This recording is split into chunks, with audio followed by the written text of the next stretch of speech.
سبحانك لا علم لنا إلا ما علمتنا إنك أنت العليم الحكيم رب اشرح لي صدري ويسر لي أمري واحلل عقدة من لساني يفقهوا قولي رب يسر ولا تعسر رب تمم بخير وبعد.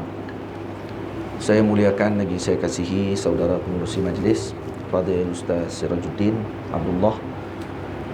Saya muliakan lagi saya hormati Fadil Ustaz Fidai, Tuan Imam di Masjid Sharifah Fatimah, yang berbahagia Encik Rosidi Jansi selaku pengarah bagi Lembaga Hasil Dalam Negeri LHDN Al-Ustaz, para jemaah yang hadir sama-sama dengan kita pada pagi ini daripada Masjid Sharifah Fatimah dan juga LHDN, abang-abang, ayah-ayah yang dirahmati Allah Subhanahu wa taala sekalian. Syukur kita kepada Allah Subhanahu wa taala dapat sama-sama kita berkumpul pada pagi ini di Zawiyah Nasiriyah. Ahlan wa sahlan wa marhaban bikum. Saya ucapkan selamat datang ke Zawiyah Nasiriyah yang tuan-tuan tengok pada hari ini.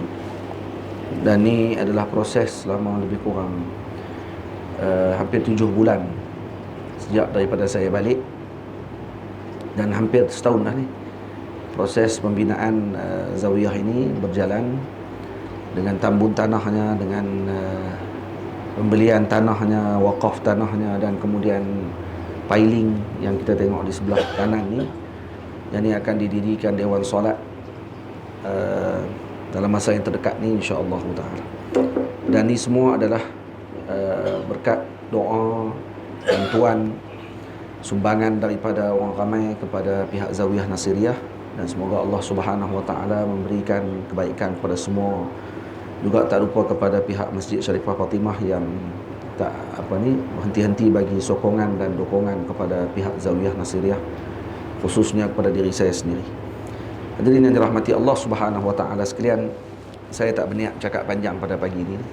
Hanya sekadar untuk ucap ahlan wa sahlan, dan juga bersempena dengan hampirnya kita dengan Ramadan Al-Mubarak. Moga-moga Allah Subhanahu wa taala menjadikan Ramadan kita pada kali ini Ramadan yang benar-benar terisi dengan segala perkara yang bermanfaat dan mampu mengubah diri kita menjadi seorang yang lebih baik daripada sebelum Ramadan, insya-Allah. Ini kerana Ramadan ini, kata Al-Habib Muhammad bin Abdullah Al-Haddad rahimahullahu taala, Ramadan adalah seperti mustashfa, seperti satu hospital. Yang masuk ke dalam hospital ni adalah orang-orang yang sakit, dan kita termasuk orang-orang yang sakit, orang-orang yang ada penyakit yang banyak. Maka Ramadan dijadikan oleh Allah Subhanahu wa taala sebagai medan untuk mengubati dan juga memperbaiki kesakitan yang kita hadapi. Dan sakit yang paling besar adalah sakit bahagian jiwa kita. Maka Ramadan datang untuk menyelamatkan, Ramadan datang untuk membersihkan. Dan bila mana kita telah selesai daripada Ramadan, maknanya kita keluar daripada hospital tersebut, moga-moga kita diberikan kesihatan berkat dengan Ramadan. Kesihatan pada tubuh badan, kesihatan rohani dan jasmani kita. Dan satu perkara yang sangat mengaibkan dan memalukan serta jauh daripada rahmat ketika orang tadi keluar daripada Ramadan dalam keadaan dirinya tidak berubah. Tak berubah pada sikap peribadinya, fikirannya, dan juga segala gerak-geri kehidupannya tidak berubah. Malik bin Nabi, salah seorang daripada pemikir besar daripada Tunis, ini orang alim, dan beliau menyebutkan dalam sebahagian kitabnya bahawa manusia ini adalah terbina daripada alamul afkar dan alamul ashqas. Manusia ini terbina daripada fikir, ini alam ruh, dan juga alam jisim. Dan manusia, kata beliau, yaqbal an yataghayyar, boleh untuk menerima perubahan. Jadi maknanya kalau kita termasuk dalam dimnil insan, dalam termasuk manusia, maknanya kita boleh berubah. Kalau tidak berlaku perubahan, bermakna berlaku sesuatu yang tidak betul pada proses pembinaan manusia tersebut.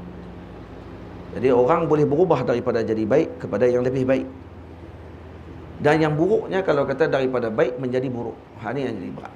Karena itu Nabi kita Muhammad sallallahu alaihi wasallam ketika mana mengaminkan doa Sayyidina Jibril alaihi salam, beliau berdoa, Sayyidina Jibril alaihi salam berdoa kepada Allah Subhanahu wa taala sehingga disebut oleh Nabi amin sebanyak 3 kali, yang kita sedia maklum hadis tu. Kemudian para sahabat tanya, ya Rasulullah, apa yang kamu aminkan ya Rasulullah? Kami dengar amin saja. Amin 3 kali. Maka kata Sayyidina Nabi sallallahu alaihi wasallam, mana saya mendengar Sayyidina Jibril mengatakan bahawa celakalah kepada orang-orang yang datangnya Ramadan dan dia keluar daripada Ramadan dalam keadaan ba'adahullah, Allah Ta'ala menjauhkan dia daripada rahmat Allah Subhanahu wa ta'ala. Maknanya kalau orang ni masuk dalam Ramadan dijauhkan daripada rahmat, ini ajaib. Ini satu keajaiban kepada orang tersebut. Sedangkan orang yang masuk kepada Ramadan biasanya akan berlaku perubahan yang besar dalam kehidupannya kalau dia mengambil peluang dalam Ramadan. Jadi, kalau dia tidak mengambil peluang tersebut, maksudnya dia akan mendapatkan kejauhan daripada rahmat Allah Subhanahu wa taala, dan maka didoakan oleh Sayyidina Jibril dengan kecelakaan, dan Sayyidina Jibril menjawab amin. Sayyidina Jibril mengatakan amin, dan jawapan Sayyidina Jibril alaihi salam tersebut jawapan yang besar menunjukkan kepada kita bahawa Allahumma salli ala Sayyidina Muhammad ini tidak akan ditolak. Doa Jibril, Sayyidina Jibril alaihi salam tak akan ditolak oleh Allah Subhanahu wa taala. Karena itu sangatlah rugi kalau seorang tadi menghadapi Ramadan dalam keadaan dirinya tidak berlaku perubahan apa-apa. Kita bersedia untuk berubah. Kita perlu bersedia untuk berubah dengan datangnya Ramadan, dan perlu untuk kita gunakan sepenuh masa kita dalam Ramadan ni untuk mendapatkan kebaikan di sisi Allah Subhanahu wa taala. Imam Abdullah Muhammad bin Abdullah Al-Haddad rahimahullah mengatakan bahawa seorang boleh pilih sama ada dia nak jadi wali yang paling besar pada zaman dia atau dia nak jadi syaitan yang paling besar pada zaman dia. Boleh jadi dua-dua. Nak jadi Fir'aun boleh, nak jadi wali seperti Sayyidina Abdul Qadir Jilani pun boleh. Kalau kita berusaha, walaupun dalam sebahagian pandangan para ulama sebenarnya itu adalah jalan kasb. Kewalian ni jalan kasbun, jalan pilihan Allah Subhanahu wa taala. Cuma kata beliau, boleh untuk kita nak mendapatkan jalan tersebut kerana ni masih lagi dalam haizul imkan dipanggil. Maksudnya masih lagi dalam kawasan ataupun dalam ruang lingkup kemungkinan untuk mendapatkan. Tak seperti para nabi. Nak dapat nabi tak boleh dah lah. Semayang pilah 3000 rakaat sehari pun takkan boleh jadi nabi dah. Tapi untuk menjadi wali Allah Subhanahu wa taala, kata Al-Imam Abdullah bin Alawi Al-Haddad rahimahullah, mungkin boleh jadi. Tapi ketika mana diberi pilihan tersebut, dia tidak memilih dan malah memilih dan suka untuk berada tetap pada kedudukan dia, maka ini berbeza dengan sifat manusia. Kerana manusia boleh berubah. Tapi kalau tak mau berubah, tetap dengan keadaan dia, redha dengan apa yang dia ada, maka rugi. Seorang alim di kalangan para habaib namanya Sayyidi Ali Qali al-Qasam, gelaran dia. Sayyidi Ali Qali al-Qasam. Ini gelaran dia. Dia cucu ataupun dipanggil sebagai cucu kepada Al-Imam Ali Sayyidi Isa Muhajir rahimahullahu taala. Ini alim besar yang ada di bumi Hadramut.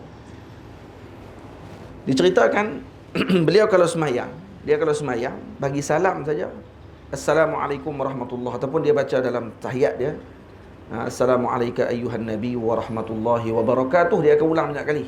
Assalamualaikum ayyuhan nabi wa rahmatullahi wa barakatuh. Dia akan ulang lagi, sampai ada orang akan dengar, ramai ni hak semayang dengan dia akan dengar suara akan jawab, Waalaikumsalam ya Syekh. Tahu siapa jawab? Siapa yang jawab? Sayyidina Rasul sallallahu alaihi wasallam. Dia akan bagi salam dalam sembahyang dia sampai Rasulullah sendiri jawab salamnya. Yang ini diceritakan oleh Sayyidi Abdullah bin Alawi Al-Haddad rahimahullahu taala, juga diceritakan oleh Sayyidi Muhammad Al-Haddad rahimahullah dalam kitabnya. Ini antara manaqib dan juga karamahnya beliau kalau dia bagi salam sampai tahap macam tu. Dan kata al-Imam, kenapa kita tidak boleh usaha untuk sampai kepada peringkat tersebut? Al-Imam Abdul Wahab Sya'rani radhiyallahu taala anhu, kata beliau, ada di antara para wali Allah Subhanahu wa taala yang mereka tidak menganggap bahawa mereka telah sampai kepada hadratillah selagi mana mereka tidak bersama dengan Rasulullah sallallahu alaihi wasallam. Kita solat kita punya ibadah yang kita lakukan, apa tujuan dan juga keinginan yang kita inginkan dengan ibadah yang kita lakukan. Apa sahaja ibadah yang kita lakukan, karena setiap kita ni dijadikan oleh Allah Ta'ala dengan kerja buat masing-masing yang telah Allah Ta'ala tetapkan. Para wali Allah Subhanahu Wa Ta'ala, himmah mereka aliyah, tinggi, sehingga mereka meletakkan kami beribadah ni kepada Allah Subhanahu Wa Ta'ala sebagai tanda, penanda aras kepada terima ibadah kami ini, sehinggalah kami boleh mujalasah ma'an Nabi sallallahu alaihi wasallam, boleh bermujalasah, duduk dengan Nabi kita Muhammad sallallahu alaihi wasallam dalam keadaan yaqظah. Yang ni bukan dakwaan ni, maksudnya duk dakwa Nabi yaqظah apa semua tak, tidak. Ini disaksikan, seperti mana disaksikan para ulama melihat Sayyidina Al-Imam Ar-Rifa'i radhiyallahu anhu memberi salam di depan maqam Nabi, keluar tangan Nabi daripada maqam, salam dengan Sayyidina Al-Imam Ar-Rifa'i. Dan dikatakan oleh Sayyidi para ulama kita menyebutkan dalam kitab-kitab mereka bahawa karamat Sayyidina Al-Imam Ar-Rifa'i, pengasas tariqah Rifa'iyah tu, adalah mutawatir. Orang panggil karamat tu, karamat mutawatir, kerana ribuan orang ada dalam masjid waktu tu melihat tangan Nabi SAW keluar. Bukan kalau kamu ingkar, maknanya kalau ada orang ingkar dengan karamat ni, maknanya dia ingkar dengan kebodohan maksudnya, kerana ni menjadi mutawatir. Benda yang mutawatir maksudnya mustahil mereka akan berkumpul untuk melakukan pembohongan terhadap keramat tersebut. Jadi ini kelebihan yang Allah Ta'ala bagi, berkat apa ni? Berkat kerana mereka mengikuti dan menjalani perjalanan yang luar biasa dalam kehidupan mereka. Dan Ramadan salah satu daripada madrasah atau mustashfa. Ada orang yang menjadikan Ramadan sebagai madrasah, tempat untuk dididik jiwa. Ada orang yang jadikan madrasah Ramadan sebagai mustashfa, sebagai hospital bagi diri dia, untuk dia mengubat diri dia. Kita pilih kita ni di bahagian yang mana untuk kita penuhkan masa kita dalam Ramadan dengan perkara yang sepatutnya kita isikan. Dan dalam Ramadan disebutkan bahawa Allah Subhanahu Wa Ta'ala menutup pintu-pintu neraka Allah Subhanahu Wa Ta'ala dan membukakan pintu-pintu syurga Allah Subhanahu Wa Ta'ala. Itu disebutkan idza kana awwalu lailatin min Ramadan atau idza kana awwala lailatin min Ramadan futihat abwabul jinani kulluha. Bila mana masuknya awal malam Ramadan, maka Allah membukakan pintu-pintu syurga seluruhnya. Falam yughlaq minha babun fi syahri kullih, dan tidak ditutupkan pintunya walau satu pun pada sepanjang bulan tersebut. Wa ughliqat abwabun niran kulluha, dan ditutup seluruh pintu neraka semuanya. Falam yuftah minha babun fi syahri kullih, dan tidak dibukakan satu pun daripada pintu-pintu tersebut pada sepanjang Ramadan. Wa amara Allah Ta'ala munadiyan yunadi ya talibal khairi aqbil, dan Allah mengarahkan kepada seorang malaikat Allah untuk menyeru, wahai orang-orang yang inginkan kebaikan, datanglah. Wa ya baghiyash syarri aqsir, dan wahai orang-orang yang inginkan keburukan, berkuranglah. Sebab tu kadang-kadang orang yang nak buat jahat dalam bulan Ramadan jadi kurang sikit, kerana berkat doanya malaikat. Dan orang yang nak buat baik banyak. Sebab tu Ramadan kita jangan pelik, orang ramai di masjid lebih daripada bulan lain. Masjid Syarifah Fatimah lain lah, maduk penuh sedia, tambah waktu PKP ni sembahyang jarak-jarak memang penuh. Kalau tak jarak pun banyak sah kan. Jadi maksudnya, tapi Ramadan boleh jadi penuh. Kalau kata tak ada PKP ni, tak ada sembahyang jarak-jarak ni pun penuh masjid sampai keluar. Maknanya apa dia? Maknanya berkat doa malaikat Allah, ya talibal khair aqbil. Tu kita jangan komplain.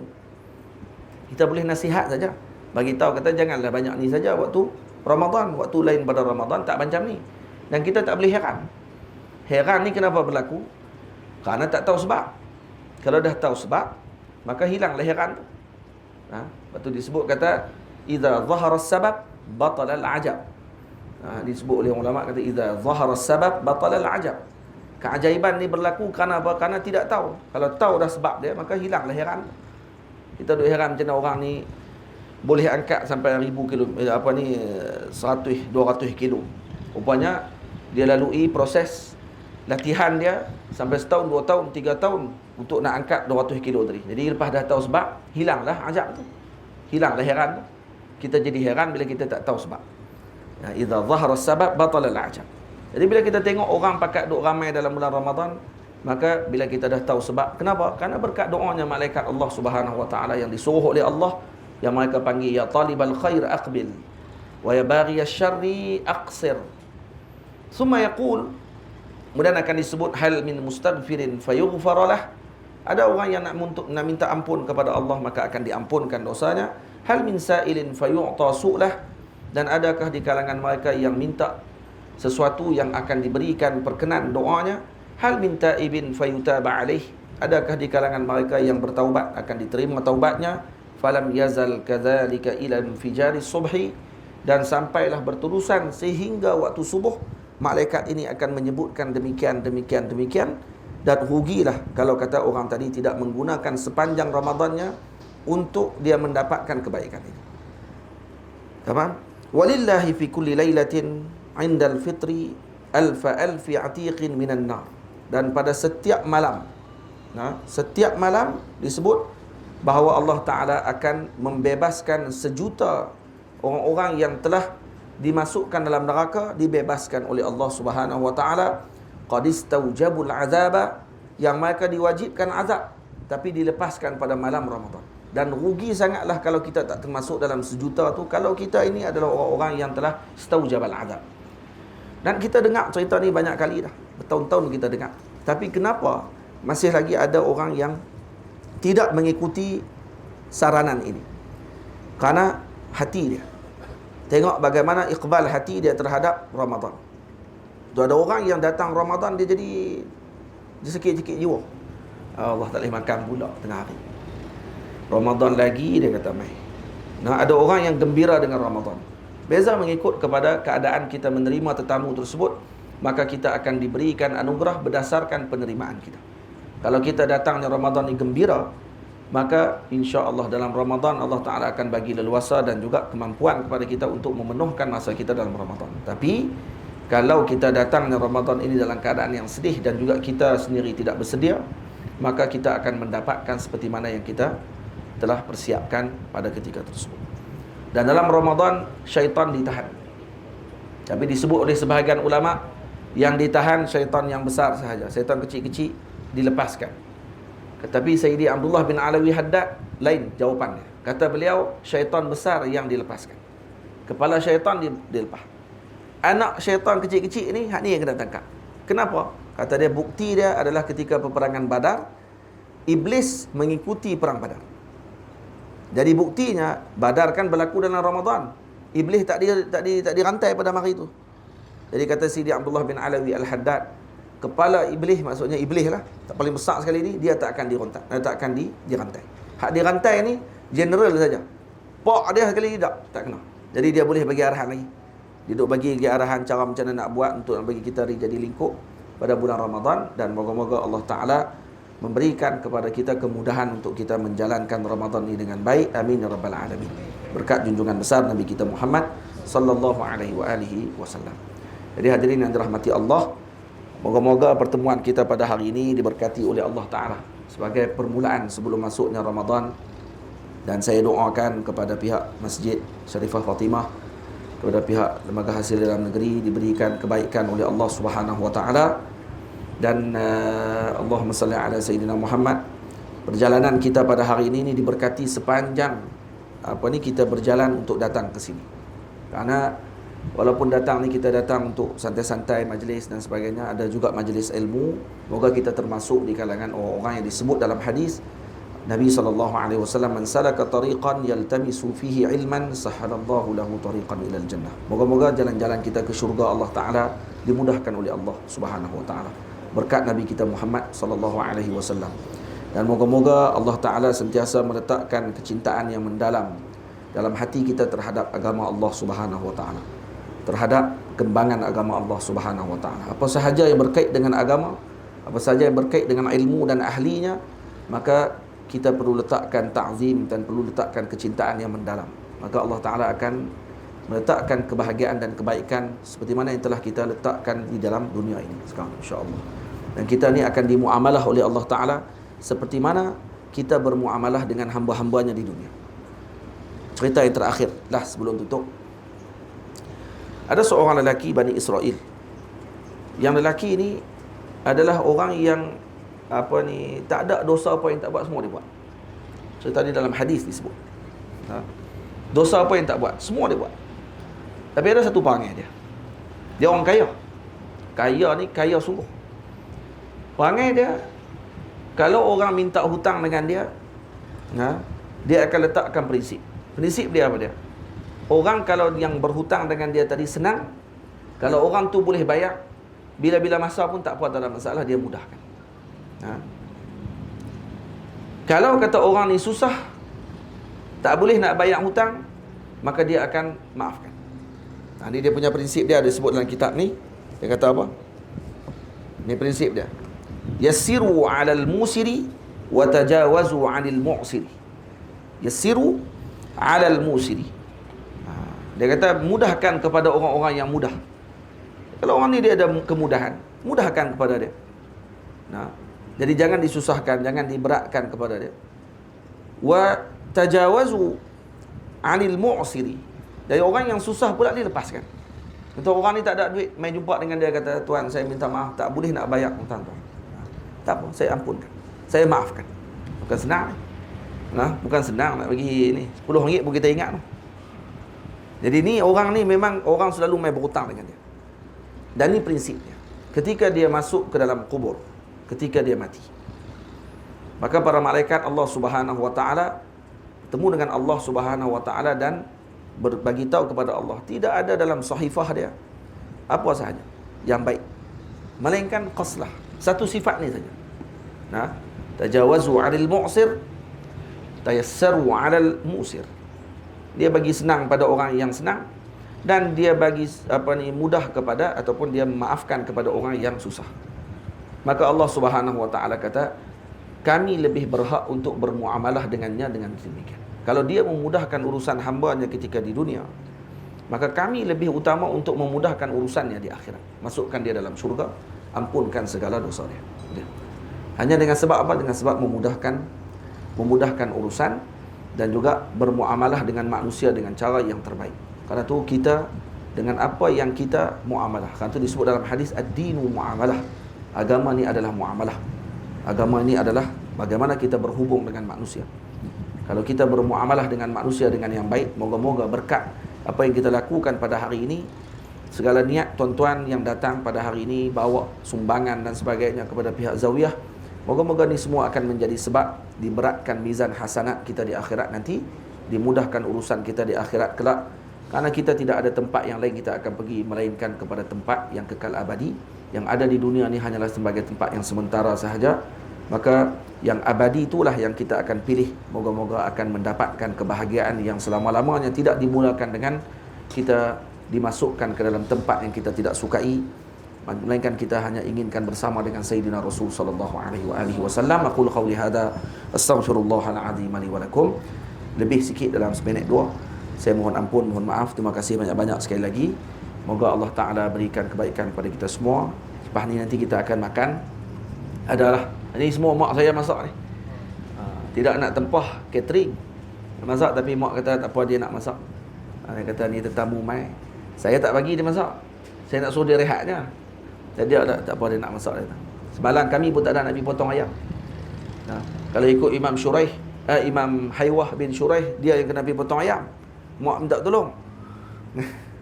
Baru jadi kaya. Ni semalam tak ada nak pergi potong ayam, bawa anak murid, tengok-tengok mak dah potong habis lah 10 ekor ayam. Jadi dah selesai semalam ni. Semua ni dengan tangan dia lah ni, semua ni. Moga-moga diberkati oleh Allah Ta'ala, dipanjangkan umur mak saya, dan mudahkan urusan beliau, diberikan kesihatan yang berpanjangan, berkat kerana semangat nak bagi para tetamu makan, dan kemudian moga-moga makanan ini mendekatkan kita kepada Allah dan Rasul sallallahu alaihi wasallam. Tuan-tuan doalah, moga-moga tempat ni bangun dengan baik, dengan maju. Ni kita sekarang ni dah ada lebih kurang, baru beli tanah pula belakang tu. Tu ada pokok pisang tu kan. Ada pokok pisang tu. Tu dia punya tanda sepadan tu. Lepas tu kebetulan baru ni ada orang kampung ni lah, dia nak jual pula tanah belakang tu. Kebetulan sambung. Kami pun belilah, baru ni buka sumbangan lebih kurang 2 minggu, 80,000. Dalam tempoh 2 minggu lah, kurang 2 minggu dah cukup sumbangan tersebut, dah boleh beli tanah tu. Cuma sekarang dalam proses tukar nama, dan masih lagi dekat peguam lah untuk nak tukar nama tersebut. InsyaAllah akan sambung sampai ke belakang tu, sampai ke pokok getah tu. Sampai ke pokok getah tu sambung sikit. Tuan-tuan doa lah. Sekarang ni masalah kita jalan nak masuk ke sini. Jalan nak masuk ni ada satu jalan je. Hak belakang tu tidak kita beli tu sebab nak sambungkan jalan. Tapi saya pun tak nak perasan kot mana nak masuk ke jalan. Hari tu dia ingat ada jalan. Tapi kita beli dulu lah sebab boleh buat pondok belakang tu. Sebab sekarang ni kita pondok besar ni je. Bukan 7 relung. Hak tu 3 relung. Campur 3 jadi 10 relung tadi. InsyaAllah. Doa-doa lah. Moga ada pula nak jual ke tepi-tepi ni, kata nak wakaf ke. Sambung terus dengan jalan besar. Lagi senang. Kita ada doa tu lah. Tapi tak berharap sangat pun. Yang tu pun mereka main rumah bagi tahu kata kami nak jual. Jual pula harga murah 80,000. 3 relung 80,000. Murah. Kira okey lah. Jadi tu yang duk berjalan tadi. Asal tanah yang ni je. Tanah rumah ni. Ni rumah saya ni. Rumah mak. Rumah ayah dulu. 30 tahun lepas. Saya balik 10 tahun lalu. Dah duk balik tiap-tiap tahun. 3 bulan dah. Mak kata mainlah duduk sini. Tidak jadi hutan. Jadi saya pun buatlah dinding rumah ni sikit. Dulu duduk kat dapur kan kami. Ada dapur di belakang ni.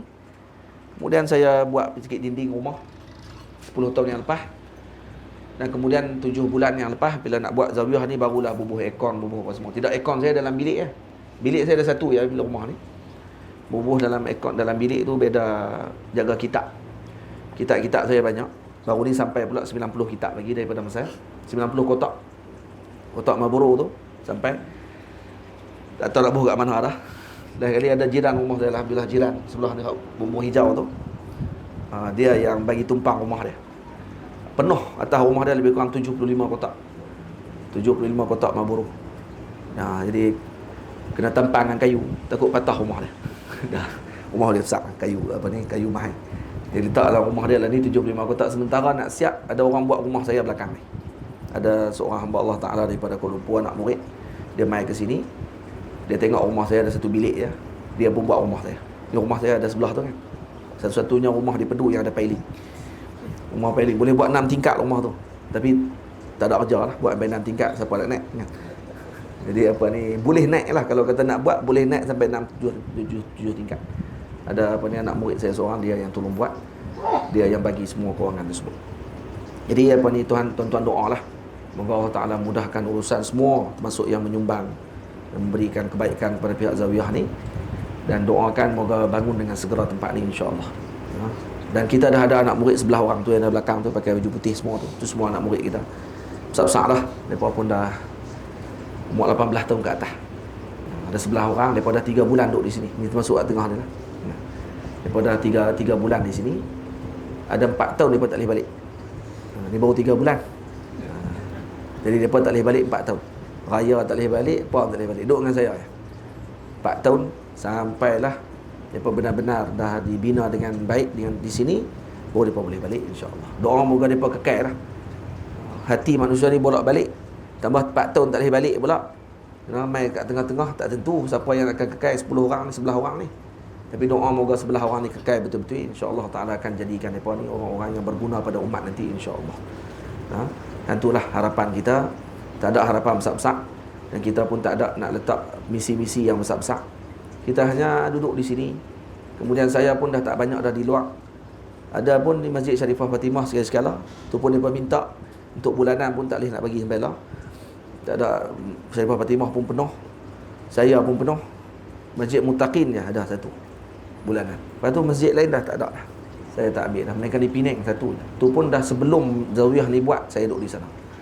Pergi duduk mengajar sana. Hak tu yang saya tak tolak. Masjid yang minta hak kebelakangan ni saya dah payah nak terima. Sikit-sikit je saya pergi. Banyak di sini dah. Sebab saya mengajar dari pagi subuh sampai asar.